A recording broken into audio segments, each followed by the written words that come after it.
Good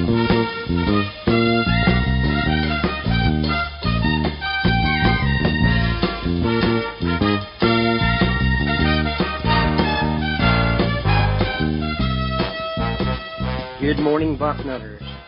It is Thursday, July 27th, 2017. I am Dan Rubin. This is the Bucknuts Morning 5 and Change. Got a fantastic show for you today.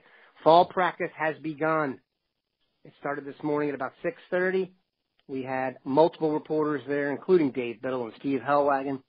I've already talked to Dave about how it went. He gives you the full report on what they were able to see this morning, some very interesting stuff. So that's some bonus coverage we have in there for you, not usual Thursday coverage. And then we will follow up with, once again, making his usual Thursday appearance, Steve Wiltfong, Director of Recruiting for 24/7 Sports. So hold on and enjoy a power-packed double-whammy show today, Bucknutters. As promised, your favorite of mine, Dave Biddle, at Ohio State this morning, well before most of us awoke. Dave, first day of practice, always kind of a holiday of sorts in these parts. Kind of set the scene, and of course, let us know the guys who have immediately shown you they look good. Yeah, it was great being out there, Dan. My only complaint is we weren't out there long enough. We got to see about a half hour of practice, a little more than that when you can add in stretching, but it's still great being out there. They were outdoors. A lot of times Urban has them inside when it's a nice day for whatever reason, so it was nice they were outdoors for the first practice. And not a tremendous amount to report, as you can imagine, just from watching about a half hour. They weren't, hitting or anything on the first day of practice. But you can tell a few things here and there. And when the first team offensive line lined up, you saw Brandon Bowen at left tackle. And you thought, okay, no big deal because, they told us DeMarco Jones is going to be resting throughout camp. He's not injured. He's just in that club now where they're going to give him as much rest as possible. Billy Price will rest too, I'm sure, but because he's playing a new position, he was out there today with the first team center. Here's the interesting thing, though, Dan. At right guard, Malcolm Pridgeon was running with the first team. But Matt Burrell, it's interesting. He was standing with the offensive lineman. He wasn't injured. Or maybe he was injured. He just wasn't working on the side and wasn't wearing a yellow non-contact jersey. But most of the guys that are injured, or to my knowledge, all of the guys that are injured are either working on the side or have that yellow/orange no-contact jersey. So unless Matt Burrell's hurt, we don't know it. Right now, Malcolm Pridgeon is getting first shot at right guard, but again, you don't know for sure. It's the first day of practice. But that was the biggest thing that I took away was Pridgeon at right guard with the ones. And then looking at the guys working on the side, the injured players, Mike Weber has I'm sure it's a minor injury. You can't tell. It doesn't look like anything serious, but Mike Weber was on the stationary bike on the side. Malik Barrow was on the stationary bike on the side. I'm trying to think who else was over there. Oh, of course, Marcus Ball was over there working on the side. So just 3 guys working on the side. We saw the quarterbacks throwing the ball around a little bit. Again, it's hard to get really a good gauge on how they look. They didn't have defenders in their faces. There weren't even defensive backs covering the wide receivers, but you saw J.T. Barrett out there and Dwayne Haskins and Joe Burrow throwing the rock around. So it's fun being out here, man, and I wish I had more to report, but there's a few things. We have a practice report up on Bucknuts right now. We're going to be adding to it throughout the day. We have interviews later, so we'll have videos on the site of practice, so keep it locked to Bucknuts. Let me ask you a question. Did you get a chance? Sometimes I like to even watch the newbies walk out.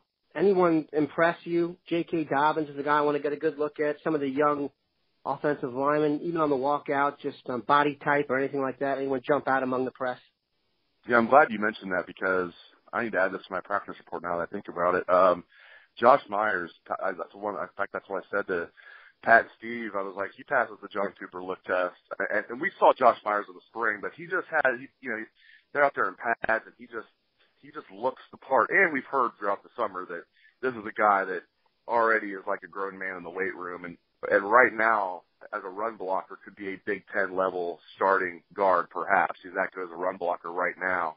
Pass pro will be the question, as we all know, with Josh Myers, but he's definitely a guy that passes the look test. I mean, just looks like a guy that's going to be a rugged Big Ten, and he's big for a guard. I still think I wouldn't rule out him playing tackle one day. He's not a small guy at all, but guard might be where it's at. You look at the contracts in the NFL for guards. I mean, it's not there's not much of a gap anymore with the money when you look at it. If that's your long-term goal, which I'm sure it is for a guy like Josh Myers. There's not that much of a gap in money anymore from tackles to guards. There used to be an exponential gap in the NFL. So Josh Myers is definitely a guy that passes the look test. It's a lot of those guys that we saw in the spring. I mean, it was good seeing Thayer Munford out there. It was good seeing Wyatt Davis out there. But as I said in the practice guys were chewed out. I have a video of that too, where you're going to hear even some of the players like getting on them, like Billy Price, as the captain should do, and number 52 Wyatt Davis, number 75 Thayer Munford. Interesting right now. They're both repping at right tackle. Just I don't look into that. We're hearing Isaiah Prince has that job locked down, but that's where both those guys are repping right now, which makes sense for Thayer Munford. Seeing Wyatt Davis over at right tackle is interesting, but again, first day of practice. But Stradrala was really getting on those two, Munford and Wyatt Davis. It was good seeing them out here, and good seeing Chase Young. I didn't see enough of him during part of the D-line drills. He was over working with special teams, which is actually a good sign when you think about it. They have Chase Young working on special teams. What does that tell you? He ain't redshirting. Get him on the. Everybody already yeah. He wasn't going to redshirt anyway, but in case you're wondering, I mean, they have like 50 like All-American candidates at defensive end. We all know it, but still, they're going to find a way to get Chase Young on the field here and there defensively. He'll definitely play on special teams. He's another guy that certainly passes the look test. After practice today, Dave and the boys will have access to Greg Schiano, Kevin Wilson, J.T. Barrett, supposedly Jamarco Jones, Jalen Holmes, and Sam Hubbard. They will be back with a complete report. We appreciate Dave taking some time out of his very busy early morning. Dave, go get back after it, buddy. We appreciate it. Thank you, Dan. And we welcome in Steve Wiltfong for his usual Thursday appearance. As everyone knows, Steve was at Friday Night Lights with the rest of the team. Got to see some very interesting stuff, and a lot has happened since then. I guess we'll begin with this. Looks like Hugh Freeze's favorite current high school player, Marcus Hooker, has been offered by Ohio State. What's the vibe? Well, he immediately stood out at Friday Night Lights where I was at on the field, and good morning, Daniel.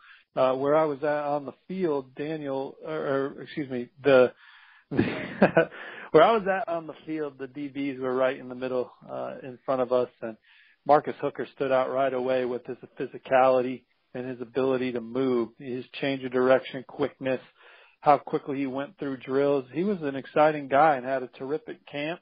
Obviously, Ohio State, the school he wanted to earn a scholarship offer from, and the Buckeyes gave him that opportunity last night. Alex Gleitman has an article up this morning where Marcus Hooker names Ohio State as leader. No surprise there. The crystal ball is flowing for the Buckeyes, for the young man out of Newcastle, Pennsylvania, the younger brother of current Indianapolis Colt Malik Hooker. Speaking of Indianapolis, Dan, how'd my boys McLaurin and Pete Werner look this morning? Any word from Biddle on those two? Not on Werner specifically, but I think McLaurin has locked up a starting position, which I think is a little bit surprising, but definitely cool. Well, I had heard that McLaurin was the most consistent receiver through the spring, and so I'm glad he's doing well. And, of course, I saw a lot of Ohio State players on campus when I was in for Friday Night Lights, and the vibe about McLaurin was strong. Saw my man Pete Werner, too. He stacked on some serious weight and started to reshape his body since he's been on campus. And I was told that – so you have all your early enrollees at Ohio State. I was told that when Pete Werner, the next group that arrived in the summer, Pete Werner ran the fastest 40 of that group. And so I think a young man with that size and speed, he's going to be tough to keep off the special teams units at least in year one. I would agree. No, I would agree with that. And while I did not hear anything about Pete Werner from this morning, mind you, the guys only had a limited window to check out. I had heard, similar stuff about Werner. I have heard it recently. So, yeah, I think he's definitely made an impression since he got to campus, even though he's part of that second group, and that first group has really stolen some of the spotlight. Another guy, I thought this was hilarious yesterday. A class of 2020 offensive linemen got an offer. And when I went to look at him, someone had already put in a crystal ball to Kentucky. How many elite 2020 or kids have ever committed to Kentucky in their sophomore year out of state? My guess is 0. Tell us about Justin Rogers out of Michigan. And even so, that's a flip candidate. I put in a crystal ball for Ohio State after he got that Buckeyes offer. I thought he was the best offensive lineman in camp. At Friday Night Lights, Jackson Carman, of course, not working out. There were several terrific offensive linemen. Justin Rogers worked out at offensive tackle, 6'4", 265 pounds, good feet, just a tenacious competitor. Nobody took more reps than him, and obviously the Ohio State staff liked what they saw. Long way to go till it's his turn to sign on the dotted line, but Ohio State getting in there early and ready to start building that relationship even more. Let's talk top targets here. Since Friday Night Lights, that always kind of has the staff rejigger the board a little bit. Maybe not major changes, but little ones. Who are the guys you think they are now full speed ahead on after the talent extravaganza in Columbus? Yeah, well, the biggest notables for me, the number one offensive tackle in the country, Jackson Carman, getting the campus instead of visiting Clemson. That comes as no surprise. But for him to actually be there instead of going down to Clemson, I think that was big. He spent the night with players. The crystal ball is pretty much all Ohio State, including my pick. I believe in that still. But he's going to take officials, Clemson, USC, Florida State, Wisconsin, most likely. So, but got to really like where Ohio State's at, especially with him making the easy decision to drive over to Ohio State Friday Night Lights instead of the tougher logistics of going out of town if you're a Buckeyes fan. Obviously, Emory Jones getting to campus off that Alabama visit was big. I'm not sure it changes anything other than, he was at Ohio State over the weekend, and he's been to Ohio State a lot. Is he going to continue to look at others? He left the door open to do that as well. So we'll see how the Emory Jones saga continues, but certainly good to see him back. And he actually competed in the camp and flashed his upside as he typically does. It was a great defensive line group. Bill Kurlick and I talked about that over and over. Tommy Togiai, the nation's number 2 defensive tackle per 24/7 Sports. Ohio State's got a great shot to land him. Talking to sources after the visit as well. You had Brenton Cox, the Ohio State commit there. Jason Oweh, I think that continues to be Ohio State, Penn State. My crystal ball is on Penn State. Doesn't mean I don't think it couldn't be Ohio State. I think he's an impressionable kid. That could go either way, in my opinion. You had Bo Robbins out of Carmel here in Indianapolis. I thought he was one of the more impressive underclassmen there. He's a guy that I would think will have a chance to earn an offer down the road. The freak of the camp, Micah Parsons, staying with that defensive end theme, talking with sources afterwards. I still feel good about him ending up at Ohio State, but expect him to take visits and that go the distance as well. Other big names in town included Chris Hinton, the number 1 strong side defensive end in 2019, and Zach Harrison, our number 3 player in the country in 2019. So no shortage of big-time defensive linemen hanging around the shoe right now. And then another young man that I kind of keeping an eye on for a potential offer down the road is 4-star cornerback Donald D.J. Johnson out of Indianapolis North Central.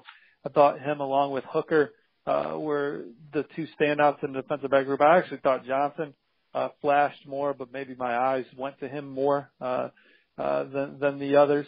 But he's a guy that wants to earn that Ohio State offer and came to camp. And if he doesn't get it, he'll play for the Iowa Hawkeyes and play against the Buckeyes. Other quick notables, Brian Sneed, running back commit for the Buckeyes. Thought he looked terrific. You had Chris Oates, the 2018 in-state linebacker. Ohio State's got a few committed at the position, but he may have made it too hard for them to say no to him as well down the road. If not, I think he'll be a Kentucky Wildcat. So many 2019 offers. You had a lot of commits in the building. Jaden Woodbay, Josh Proctor, Master Teague, Jeremy Ruckert, Dallas Gant, Max Ray, Jalen Gill. Ohio State's commits, most of them look like grown men. A lot of commits for other programs. They look like teenagers still evolving into men. So Ohio State recruiting a different breed of young men, and the future remains bright. Also got a chance to see guys like Jordan Fuller and Jeffrey Okuda and Tate Martell and those guys floating around the stadium, and seeing those touted young guys. Just really excited to be Buckeyes. The culture is so strong at Ohio State, and you can feel it. One last thing, Blue Smith, speaking of one of my personal favorites, was there, has made an announcement that he will commit on ESPN when Wayne plays in Pittsburgh area. I think the second week of the high school football season. All signs point to Blue picking the Buckeyes. Do you still feel the same? My crystal ball's still on Kentucky, Dan. Not saying it won't be Ohio State. I'm just interested to see how that all shakes out. Blue went through position drills at Friday Night Lights and looked smooth and athletic, and obviously, yeah, I could see him picking Ohio State. Hell, this is a recruiting battle. They win 9.5 times out of 10. I went to Kentucky the week before. I think he's excited about Kentucky as well. And, we'll know soon at the end of August. So stay tuned, Bucknutters. Obviously, keep it locked into Bucknuts all day. As mentioned earlier, there's a host of Buckeyes and coaches going to be available for interviews after practice. That's already taken place. Our guys are already working on it. Have a great one, Bucknutters.